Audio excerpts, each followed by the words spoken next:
मैं हूं Sunil Yadav. TNN news में आपका स्वागत है। आइए देखते हैं आज की खास खबर।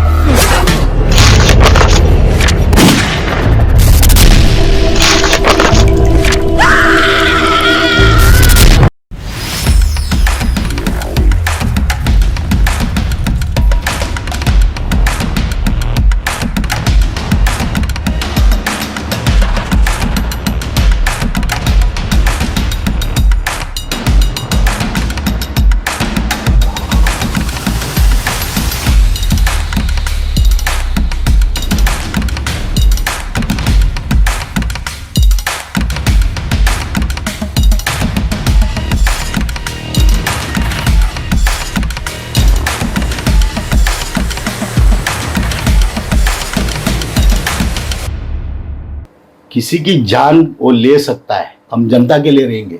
ये दहशत नहीं होना चाहिए। मुंबई में पुलिस नंबर 1 है, ये गुंडे लोग नहीं। भी यही होगा, मेरी मर्डर हो जाएगी। होम मिनिस्टर देवेंद्र फडणवीस, उनके ऊपर पूरा भरोसा है। सबसे पहले तो आपका नाम जानना चाहेंगे, आपका नाम क्या और आप रहते कहाँ है और क्या पूरा मामला है? मेरा नाम अरविंद दास, मैं प्रतीक्षा नगर में लगभग 22 साल से रह रहा हूँ। कि मैं सोशल वर्क में जुड़ा हूँ, बहुत साल से मैं सोशल वर्क में हूँ। अभी फ़िलहाल मैं भारतीय जनता पार्टी का एग्जीक्यूटिव कार्यकारिणी सदस्य हूँ। इसके पहले मुंबई के सेक्रेटरी हूँ, अभी मुंबई की कार्यकारिणी सदस्य हूँ, ऐसा काम करता हूँ। मेरा ऊपर 2000 गए साल एक नामचीन रॉबर और गुंडा नरेश सिंह ठाकुर, उसने एक विकासक को धमकी दे के पैसा लेने के लिए कोशिश कर रहा था।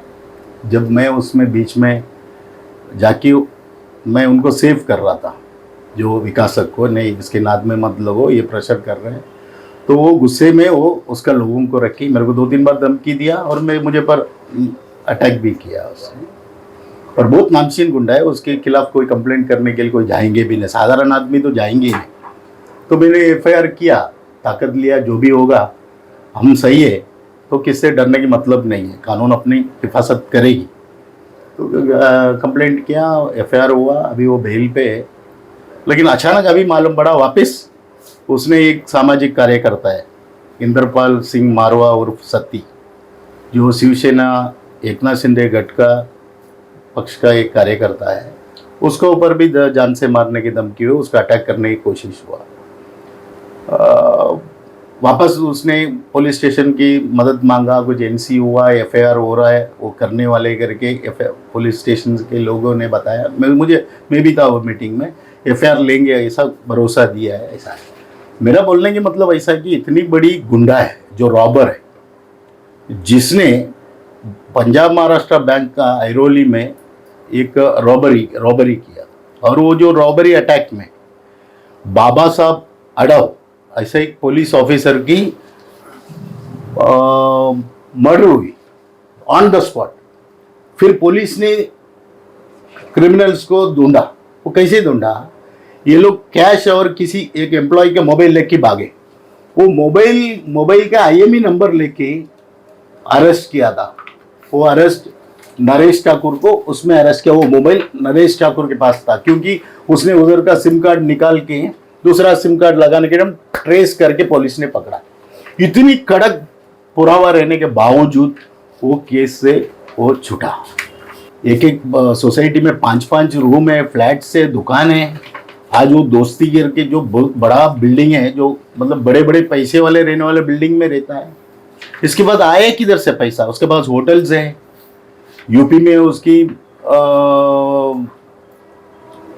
एक बड़ा 20 एकड़ का जमीन है जिधर होटल्स बन रही है। इतनी बड़ी रॉबर, और ठीक है, और इधर लोगों को धमकी और दहशत और अटैक करने का काम भी उसका जारी है। और उसके साथ में बहुत ही गुंडे जो लोकल में उसके साथ जुड़ा हुआ है, जिसको ये संभालता है, पालता है, उनका भी डिटेल्स हम लोग ने जमा किया। और इसके साथ साथ वही खुद बता रहा है कि पॉलिटिशियंस मेरी पॉकेट में, और मेरे पॉलिटिशियन मेरे को मदद करता है, पॉलिटिशियन लोग मेरी मदद कर रहे हैं। मेरे को बचाने के लिए पॉलिटिशियन आ रहा है, ऐसा उसने खुद बहुत जन का नाम लिया। मैं अभी फिलहाल नाम लेना नहीं चाहता हूँ। वाशी में होटल है, इधर दोस्ती में और एक बड़ा प्रोजेक्ट है, उसमें उसका घर है, न्यू लुक बिल्डिंग में उसका 3 दुकानें, घर है, सब कुछ है। अभी इतना आपको एक बात बताऊं, उधर 2 रूम है, एक साथ अनेक्स करके वो रह रहा है। कंप्लेंट करेगा तो एसआरए काम के एक्शन नहीं लेती है। 2 फ्लैट्स कनेक्ट करके 2 करोड़ में उसने बेचा है, लेकिन राइटिंग में कंप्लेंट देने के बावजूद एसआरए एक्शन नहीं लेता है।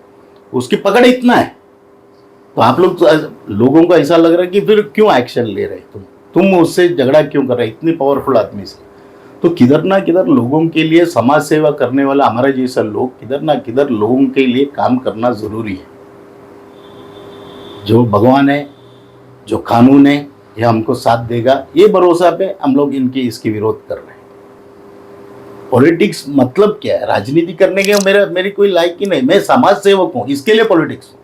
मैं क्या किसी की पत्ता काटूं या किसी की कुर्सी छीनूं, वो काम राजनीति मेरे पास करने की मेरे पास ताकत नहीं। मैं लोगों के लिए खड़ा रहूंगा। ये मेरा पॉलिटिक्स पब्लिक के लिए खड़ा रहने है। कितना लोगों का घर छीना है, कितने लोगों का दुकान छीना है, कंप्लेंट कौन करेंगे? मैं आपको दूसरा एक केस बताता हूं। रमेश छावरिया एक ऐसा एक व्यक्ति है, उसने एक विकासक के विरोध में काम कर रहा था, लीगल काम कर रहा था। उसको बुला के धमकी दिया, ये सब छोड़ दे करके। वो बोला नहीं सर, मैं एकदम लीगली कर रहा हूं। धमकी किसने दिया? नरेश ठाकुर ने और उसके लोगों ने उसके ऑफिस में बुला के उसको धमकी दिया। वो माना नहीं। दूसरा दिन उसके ऊपर रात को अटैक हुआ, एफआईआर फाइल हुआ, लेकिन आज तक उसमें आरोपी कौन है अभी तक लिखा है अनआइडेंटिफाइड। 2 साल का आसपास हो गया, अनआइडेंटिफाइड आदमी लोग ने मारा करके लिखा। जबकि वो व्यक्ति बोलता है इसने 2 दिन पहले मेरे को धमकी दिया, लेकिन उसका नाम नहीं लिया गया। आज तक वो ऐसा ही रखा है वो केस को, नो इन्वेस्टिगेशन, नथिंग। ताकत देखो इस गुंडे का, ये रॉबर का। इसने इतनी रॉबर के 13-14 रॉबरी किया है। इसकी रॉबरी मर्डर से कुछ 6-7 है, इलीगल वेपन केस ज्यादा है। इतने केसेस है, 20-25 केसेस है। इसको ऊपर एमसीओ से लगाया 2 बार। लेकिन वो आज की तारीख में इस साइन कोलवाड़ा के अंदर जमींदार बन के चल रहा है, रुबाबदार बन के चल रहा है, इज्जतदार लोगों को इज्जत को निकाल रहा है, उस धमकी दे रहा है, मार रहा है। किससे जाके बात करो? इसलिए मुंबई पुलिस क्या एक्शन लेना चाहिए, आपने क्या अपील किया है? मुंबई पुलिस को मेरा बात यही है कि इतना है कि कानून के रखवाले पूरा दुनिया में नंबर 1 पुलिस है, पावरफुल है। उनकी जैसा कोई नहीं है इस दुनिया में, उतनी पावरफुल चलता है मुंबई पुलिस। मेरा सिर्फ इतना पूछना है कि 1992 से एक आदमी रॉबरी और मर्डर कर रहा है। पुलिस वाले को ऑन ड्यूटी पुलिस ऑफिसर को मारा। बाबा साहब अडव जो बैंक रॉबरी में मारा गया है, और उसके साथ में एक हवलदार के ऊपर भी जानलेवा हमला हुआ। वो लेटर वो केस चलते चलते वो भी एक्सपायर हुआ है।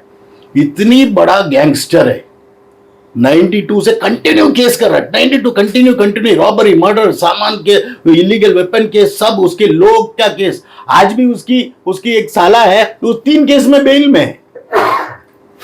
वो सती को मारने के लिए वही गया, 3 केस में बेल रहने के बाद भी धमकी देने के लिए गया।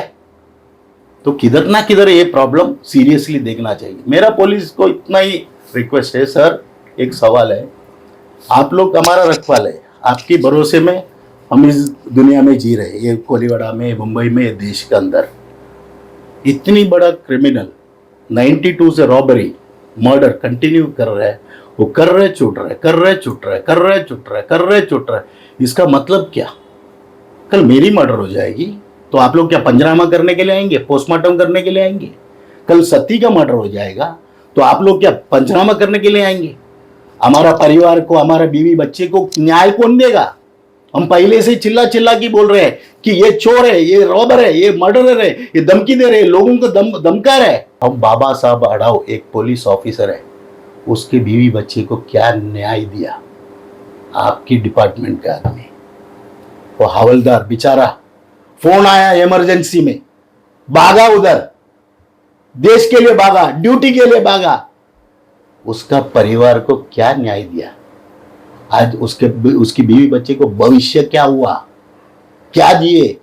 उनकी परिवार के भविष्य को कौन जवाब देंगे? किसकी जिम्मेदारी है? आज भी चल रहा है, ठीक है, कल मेरे साथ में भी यही होगा, मेरी मर्डर हो जाएगी या सती की मर्डर, मेरी बीवी बच्चे की कौन संभालेगा? मैं इतना चिल्ला चिल्ला के बोल रहा हूं, ये गुंडा है, ये पैसा बना रहा है, ये अभी भी एक प्रोजेक्ट में बिल्डर के विरोध में आके तकलीफ दे रहे हैं लोगों को, और उधर के 4-5 लोगों को रखे, चलो ऐसा करो वैसा करो, मेरे को ये पैसा मांगता, मेरे को 5 फ्लैट मांगता, 5 करोड़ मांगता, ये कर रहे हैं। लेकिन करे तो करे क्या? मैं और एक खुलासा करता हूं, और एक विकासक सैन कोलीवाड़ा का है, उसको भी इसने ब्लैकमेल करने की कोशिश कर रहा है, उसको एक्सटॉर्शन करने की कोशिश किया। मैं बताता हूं, वो गुजरात के बेस्ड है, ये और इसकी टोली ने गुजरात में उस विकासक का, उस बिल्डर का घर तक जाके आया है, उसकी मर्डर करने के लिए पूरा प्लान रेडी किया, उधर तक जाके आया। मेन बात यह है कि वो बिल्डर के पास उसका प्रूफ भी मिला, और वो प्रूफ भी उसने पुलिस स्टेशन में सबमिट किया। सबमिट करके 5-6 महीना हो गया, क्या है पता नहीं, पूरा पुरावा, मतलब मेरे ऊपर मेरा 100% मेरे ऊपर अटैक होएगा। उसका तरीका मालूम है, ये उसका बीवी बच्चे सबको, फैमिली को ये एरिया से हटाएगा, और इसके लोग है इधर, ये भी बाहर रहेगा। ये फोन का बहुत बड़ा मास्टर है, ये अलग अलग नंबर यूज करता है, किधर ना किधर सेटिंग होगा, नहीं तो फैमिली वाले लोग के साथ पूरा कनेक्ट करके प्लान रचा जाएगा, कोई ना कोई आके मेरे को मारेगा, फिर पुलिस बोलेगी ये इसका और उसका संबंध नहीं है, कैमरा में दिखता नहीं, मोबाइल रिकॉर्ड्स में आता नहीं, easily I can be killed, क्योंकि कैमरा में नहीं आया तो वो नहीं है, मोबाइल रिकॉर्ड्स में नहीं आया तो वो नहीं है, तो क्लियर कट मेरा मर्डर होगा, कोई प्रॉब्लम नहीं। मैं भगवान का भरोसा करके चलता हूं। होम मिनिस्टर देवेंद्र फडणवीस, उनके ऊपर पूरा भरोसा है, ताकतवर इंसान है, आने वाला समय में भी वही बन के आएंगे, होम मिनिस्टर, डीसीएम नहीं सीएम बन के आएंगे, उनके ऊपर मुझे भरोसा है, वो एक्शन लेंगे, क्योंकि इस बात को ऊपर लेके जाने वाला कोई नहीं है। खबरों का सफर यहीं करते हैं समाप्त। हम फिर मिलेंगे नई खबर के साथ। हमारे चैनल को सब्सक्राइब करना ना